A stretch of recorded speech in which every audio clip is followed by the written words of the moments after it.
There are so many drills out there that claim to magically improve your stroke, but let's cut through that bull. As a triathlete, I believe you just need these 3 drills.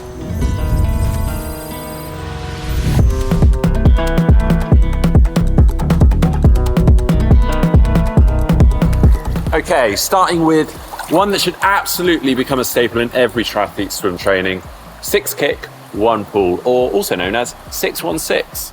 To perform this drill, simply do 1 pull, and when you finish that pull, fully extended, pause the stroke there. You should essentially be in a Superman position, 1 arm extended in front of you, the other by your side. Now perform 6 kicks on your side before initiating the next stroke. Again, just do 1 stroke before pausing and performing another 6 kicks. Now you'll notice that I am fully rotated onto my side for this drill. I'm 90 degrees essentially to the surface of the water. And this is actually an important note for all drills because they aim to over-exaggerate a particular element of the stroke, the area of the stroke that we are trying to work on. In this instance, obviously that is the rotation.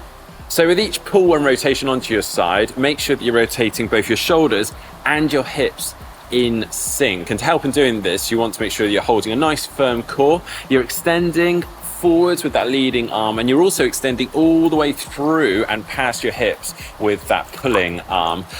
Now I actually like to use the 6 kicks almost to reset myself, really think about holding that firm core and then really nailing that rotation well. And also with time, you might find that you're able to use the kick to help and aid in that rotation around. Next on my list is water polo. To perform this, simply lift your head up so that your eyes and nose are just poking up above the surface of the water.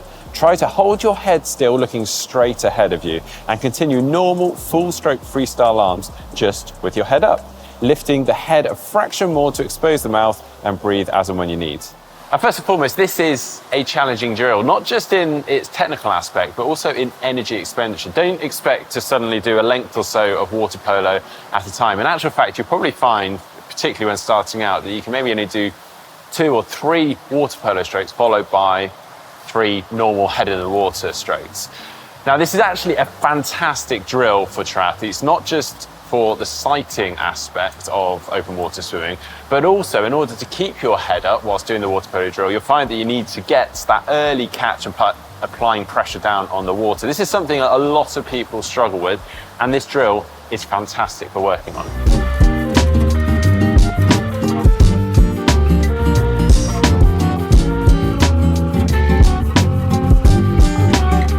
Now, if you've watched any of our videos before, you will have known that this one was coming. The scull drill. I love this drill. In fact, if I can only choose 1 drill, this will probably be it. Now, there's a few different scull drills that you can choose from, but the one that I'm a particular fan of is the front scull. Now, this is a slightly confusing drill because it's very slow, and also it doesn't really seem to resemble anything of a freestyle stroke, but it's actually brilliant for working on things like that all-important feel for the water, which is actually a thing, even if it does sound like a rather gimmicky term that swimmers use. The positioning of the hands, the catch, and then also helping to strengthen the arms and the shoulders.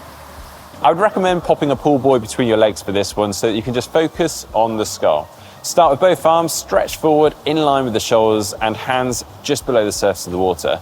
Now push the water out from the center by about 1 foot to either side. Then turn your hands inwards and push the water back towards the middle. Repeat in a constant motion. Keep your wrists strong and fingers pushed slightly down at all times so that in both parts of the action, your palms face back towards you. So the water will move back towards you and hopefully you will move forwards.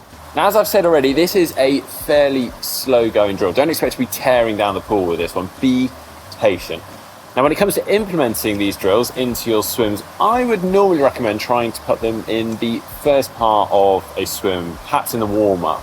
Then you're enforcing a good technique that hopefully you'll carry on through the rest of the swim workout. You may want to do 25 meters of the drill, followed by 25 meters swimming again to make sure that you're trying to carry that form forwards into the swim portion. Now, as with anything here on GTN, if you have any more questions about these drills, please do drop them in the comment section down below and we will try to get back to you. If you've enjoyed today's video, don't forget to give it a thumbs up and please don't forget to subscribe, support the channel so we can make more videos like this.